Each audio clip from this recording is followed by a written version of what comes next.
ప్రపంచంలోనే అతిపెద్ద విమానాశ్రయం నిర్మాణానికి దుబాయ్ ప్రణాళిక రచించింది.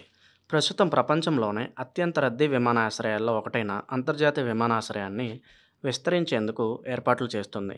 ఇందులో భాగంగా అభివృద్ధి దశలో ఉన్న దుబాయ్ వరల్డ్ సెంటర్లోని అల్ మక్తూమ్ ఇంటర్నేషనల్ ఎయిర్పోర్ట్లో $35 బిలియన్ ఖర్చుతో కొత్త టెర్మినల్ నిర్మించనుంది. దీంతో ప్రస్తుత విమానాశ్రయం 5 రెట్ల మేర పెరగనుంది.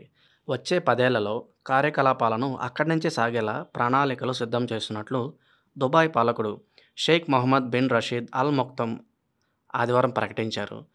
ఇది అందుబాటులోకి వస్తే ప్రపంచంలోనే అతిపెద్ద ఎయిర్పోర్టుగా నిలవనుందని ఆయన తెలిపారు.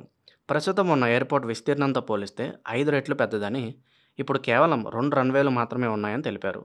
మొత్తం 400 ఎయిర్క్రాఫ్ట్ గేట్లు, 5 సమాంతర రన్వేలతో సరికొత్త టెక్నాలజీను వినియోగిస్తున్నామని వివరించారు.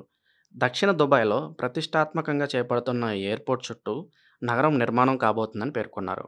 లక్షలాది మంది నివాసం ఉండే అవకాశం ఉండడంతో ఇక్కడ హౌసింగ్కు భారీగా డిమాండ్ ఏర్పడనుంది.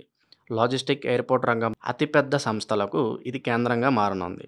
కొత్తగా నిర్మించనున్న ఈ టెర్మినల్ ఖరీదు 2.9 లక్షల కోట్లు అని అంచనా వేస్తున్నారు.